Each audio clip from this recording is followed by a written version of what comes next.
Movie की शुरुआत में हमें मेलोडी नाम की एक लेडी दिखाई जाती है जो अपने बच्चों से कुछ कह रही होती है। उसका घर कुछ ऐसा होता है जैसे वहाँ से ना कोई रोशनी अंदर आ सकती है ना उनमें से कोई भी बाहर देख सकता है। पूरा घर पूरी तरीके से बंद था। वो अपने बच्चों से भी यही कह रही होती है कि तुम लोगों को बाहर नहीं देखना है और मैं घर से बाहर जाते टाइम तुम्हारी आंखों में पट्टी बांध दूंगी ताकि तुम बाहर ना देख सको। उसके बच्चे बात मान जाते हैं। उसके बाद वो जाने के पहले एक बर्ड बॉक्स में कुछ बर्ड्स ले लेती हैं। उन बर्ड्स को पता चल जाता है कि उनके आसपास खतरा है कि नहीं, और वहाँ उसके घर के बाहर एक रस्सी बंधी होती है। उस रस्सी के सहारे सहारे पकड़ के वो एक नदी के किनारे तक पहुँचती है। वहाँ एक बोट होती है, आंखों में पट्टी होती है तीनों के, और वो लोग किसी तरीके से उस बोट में बैठ जाते हैं और फिर मेलोडी उस बोट को चलाने लगती है। कहानी शिफ्ट होती है 5 साल पहले।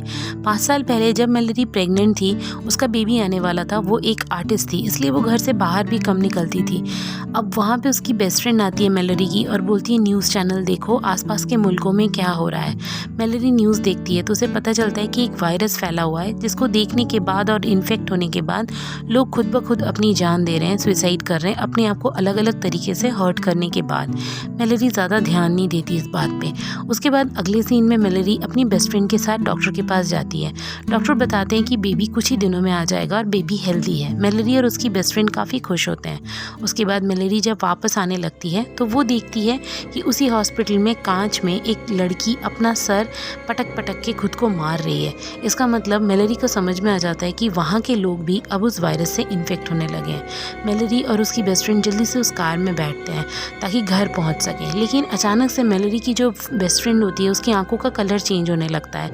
मेलोडी समझ जाती है कि उसकी बेस्ट फ्रेंड को शायद वो वायरस देख लिया है उसने या फिर इन्फेक्ट हो गई है, और उसकी बेस्ट फ्रेंड अचानक से बहुत घबरा जाती है और गाड़ी बहुत गंदे तरीके से चलाने लगती है इधर उधर। अचानक से उसकी गाड़ी का एक्सीडेंट हो जाता है और गाड़ी पलट जाती है। मेलोडी किसी तरीके से खुद को संभालती है, तभी देखती है कि उसकी बेस्ट फ्रेंड वहाँ से निकल कर खुद को एक ट्रक के सामने खड़ा करके मार देती है। मेलोडी बिल्कुल शॉक्ड हो जाती है देखकर। आसपास के लोग भी खुद की जान दे रहे थे। मेलोडी क्या करेगी उसे समझ में नहीं आता। तभी वहाँ से एक घर होता है जहाँ पे एक लेडी निकल के आती है और मेलोडी को आवाज़ लगाती है कि जल्दी आ जाओ मेरे घर के अंदर। मेलोडी जाने लगती है, लेकिन तभी वो लेडी भी इन्फेक्ट हो जाती है और वहीं पे एक कार में आग लगी रहती है और वो लेडी अपने आप को उस कार में बिठा के खुद को आग लगा लेती है। वो मर जाती है। मेलोडी किसी तरीके से वहीं बैठ जाती है। तभी एक आदमी आता है, टॉम। वो मेलोडी को वहाँ से मदद करता है, उठाता है और उस घर के अंदर लेकर जाता है। उस घर में और भी काफ़ी लोग थे। एक और लेडी थी, उसको भी बेबी होने वाला था। उस घर में जितने भी लोग थे सबने डिसाइड किया कि वो विंडोज़ वगैरह ढक देंगे और वो बाहर नहीं देखेंगे चाहे कुछ भी हो जाए। इसलिए सब लोग अपने घर में रहते, आंखों में पट्टियाँ बांध लेते और विंडो भी ढक लेते हैं। अब कहानी शिफ्ट होती है प्रेजेंट में, जहाँ मेलोडी और उसके 2 बच्चे नाव में जा रहे होते हैं। मेलोडी को जब भी अपने बच्चों से बात करनी होती है वो एक ब्लैंकेट के अंदर जाकर बात करती है और मैप भी देखती है। बाकी जैसे ही वो तीनों ब्लैंकेट से बाहर आते हैं आंखों में पट्टियाँ होती हैं। वहाँ एक आदमी होता है, उसकी आंखों में पट्टी नहीं होती। वो आवाज़ लगाता है मेलोडी को कि तुम अपनी आंखों से पट्टी हटा लो। मेलोडी इधर उधर उसकी आवाज़ सुनकर शूट करने लगती है, लेकिन उस आदमी को गोली नहीं लगती है। तभी वो आदमी जो है वो मेलोडी के पास आता है और उसके आंखों से पट्टी हटाने की कोशिश करता है, लेकिन मेलोडी के पास एक चाकू होता है जिसकी मदद से उस आदमी को मार देती है और फिर मेलोडी नाव चला के आगे बढ़ने लगती है। अब कहानी फिर से शिफ्ट होती है पीछे, जहाँ मेलोडी उस घर में बंद है। काफ़ी दिन हो गए थे, बहुत सारे लोग थे, खाने पीने की अब कमी होने लगी थी। सब लोग को समझ में नहीं आ रहा था कि आखिर खाने का जुगाड़ करे कैसे, क्योंकि बाहर जाएंगे तो वायरस से इन्फेक्ट हो जाएंगे। घर का खाना ख़त्म हो रहा था। वहाँ का जो उस घर का जो हाउस ओनर होता है वो कहता है कि बहुत सारे CCTV लगे हैं आसपास मेरे घर के और इधर, हम CCTV में देख कर वहाँ ग्रॉसरी स्टोर तक जा सकते हैं, जहाँ वायरस नहीं दिखेगा हम वहीं से जाएंगे। तो अब वो सबको बोलता है कि तुम लोग बाहर जाओ और मुझे यहाँ पे CCTV चला दो, मैं देखता हूँ। अब CCTV के थ्रू हाउस ओनर जैसे ही देखता है अचानक से उसकी आंखों का कलर चेंज हो जाता है और फिर वो खुद को चेयर से नीचे गिरा के अपना सर पटक के खुद को मार देता है। इसका मतलब अगर हम उस वायरस को अपनी खुली आंखों से देखते हैं या CCTV या किसी कैमरे के थ्रू, तब भी हम इन्फेक्ट हो ही जाएंगे। इसके बाद सब लोग डिसाइड करते हैं कि वो कार से जाएंगे और किसी तरीके से अपनी आंखों में पट्टी बांध लेंगे और कार की विंडोज़ की शील्ड को भी ढक देंगे वो लोग ब्लैक पॉलीथिन से। सब कुछ वैसे ही करते हैं ताकि उन लोगों को बाहर का कुछ भी ना दिखे। और उसके बाद सब लोग जाते हैं ग्रॉसरी स्टोर में, ग्रॉसरीज ढेर सारी ले लेते हैं ताकि उनका बहुत दिनों तक उनका जो खर्चा है वो चलता रहे खाने पीने का। और उसके बाद वो सब लोग वापस आ जाते हैं। अब अगले सीन में दिखाते हैं कि मैलोरी और उस लेडी का जो डिलीवरी डेट है वो बहुत पास आ गया है। तभी वहाँ पे एक आदमी आता है। पहले ये लोग उस आदमी को अंदर नहीं आने देते, लेकिन बाद में वो आदमी इतनी मिन्नतें करता है तो फिर उसको अंदर आने देते हैं। वो बताता है कि वो लोग भी एक घर में रह रहे होते हैं, लेकिन कुछ पागल खाने से छूटे हुए आदमी उनके घर में कब्जा कर लेते हैं। पागल जो होते हैं, जो जिनका मेंटली संतुलन बिगड़ा हुआ है, उन पे ये वायरस इफेक्ट नहीं करता, क्योंकि उनका दिमाग इस वायरस को एनालाइज नहीं कर सकता है, जिस वजह से वो हमारे साथ रहते रहते हम नॉर्मल आदमियों की आंखों से पट्टी हटा दिए और सब ने एक करके सुसाइड कर लिया। मैं किसी तरीके से भागकर यहाँ आ गया।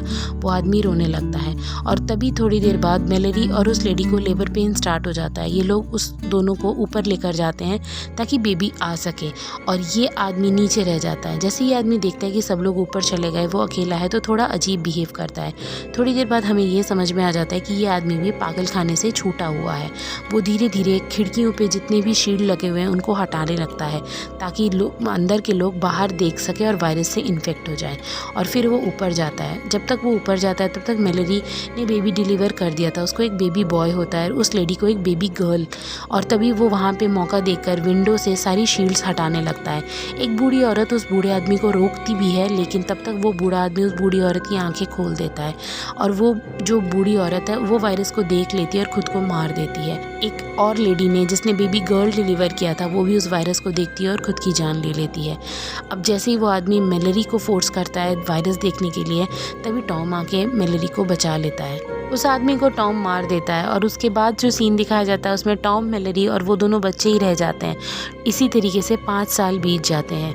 अब मैलोरी, टॉम और वो दोनों बच्चे जब एक घर में रह रहे होते हैं, तभी उनको एक दिन रेडियो में एक आदमी की आवाज़ आती है। वो मदद के लिए कहता है कि मेरे पास बहुत सारा खाना है, बहुत सारी प्रोटेक्शन है, अगर किसी के पास खाने की कमी है तो वो मुझ तक आ सकता है। वो अपना एड्रेस भी देता है। टॉम और मैलोरी ये सुनते हैं। अब टॉम डिसाइड करता है वहाँ जाने का, और उसके बाद टॉम एड्रेस देखता है मैप में, और टॉम सब कुछ फिक्सअप करता है कि कैसे हम बोट तक जाएंगे और कैसे हम बैठेंगे और किस तरीके से हम यहाँ से भागेंगे, क्योंकि टॉम और मैलोरी के आसपास के घरों में काफ़ी ज़्यादा मेंटल पेशेंट्स होते हैं जो चाहते हैं कि नॉर्मल लोग उस वायरस को देखें और मर जाएं। इसी तरीके से जिस दिन टॉम और मैलोरी निकलने ही वाले होते हैं, उस दिन बहुत सारे मेंटल जो पेशेंट्स हैं वो हमला कर देते हैं। टॉम उनसे बंदूक ले जाकर लड़ता है, वो सबको मार देता है एक एक करके, लेकिन लास्ट में टॉम मैलोरी को ये भी बोल के जाता है अगर मुझे आने में देर हो जाए तो तुम बच्चों के साथ निकल जाना। लेकिन सच में टॉम जो है एक वायरस देख लेता है, टॉम खुद को ही शूट कर देता है। बहुत देर तक मैलोरी इंतज़ार करती है और मैलोरी समझ जाती है कि टॉम को कुछ हो गया है। वो वही बताती है बच्चों को जो स्टार्टिंग सीन में दिखाया गया है कि हमें अब यहाँ से जाना है, आंखों में पट्टी रहेगी और हमें कैसे जाना है। और उसके बाद मैलोरी अपने दोनों बच्चों के साथ निकल पड़ती है। मैलोरी किसी तरीके से पानी के बहाव के साथ नौका चलाती है। मैप में भी ब्लैंकेट के अंदर घुसकर डायरेक्शंस देखती है। खाना भी ख़त्म होने लगता है। 2 से 3 दिन तक वो ट्रैवल करती है। तभी वहाँ पे बहुत तेज़ तूफान आ जाता है। थोड़ी देर बाद नाव पलट जाती है, लेकिन फिर भी मैलोरी अपने दोनों बच्चों को बचा लेती है। जब वो उठती है तो एक बार मैलोरी गिर भी जाती है, बच्चों से अलग भी हो जाती है, लेकिन फिर काफ़ी स्ट्रगल के बाद वो वापस बच्चों से मिल जाती है। और वहाँ पे रेडियो में बोला गया था कि उनके पास बहुत सारी बर्ड्स हैं, उन आवाज़ को फॉलो करते हुए आए। मैलोरी उन बर्ड्स की आवाज़ को फॉलो करते करते एक ऐसी जगह पहुँचती है जहाँ बहुत सारे लोग हैं। पहले वो लोग मैलोरी और उन दोनों बच्चों की आंखों को चेक करते हैं, देखते हैं कहीं वो लोग इन्फेक्टेड तो नहीं है। वहाँ पता चलता है कि नहीं, मैलोरी और उनके दोनों बच्चे इन्फेक्टेड नहीं है। फिर उनको एंट्री मिल जाती है। फिर वो मैलोरी और उनके दोनों बच्चे देखते हैं वहाँ बहुत सारे उन्हीं की तरह लोग हैं, लेकिन एक खास बात है, वो सब लोग ब्लाइंड हैं। उन्होंने अपनी एक दुनिया बना ली है और वो ब्लाइंड है, इसलिए वो वायरस को भी नहीं देख सकते हैं। और उनके पास बहुत सारा खाना है, पेड़ लगे हुए हैं जहाँ से वो लोग खाना खा सकते हैं, फल तोड़ सकते हैं। मैलोरी के बच्चे और मैलोरी काफ़ी खुश होते हैं एक सेफ़ एनवायरनमेंट पाकर, और मैलोरी और उनके बच्चे वहीं रहने लगते हैं उन ब्लाइंड लोगों के साथ। और इस तरीके से मूवी ऐसी ख़त्म हो जाती है। Thank you.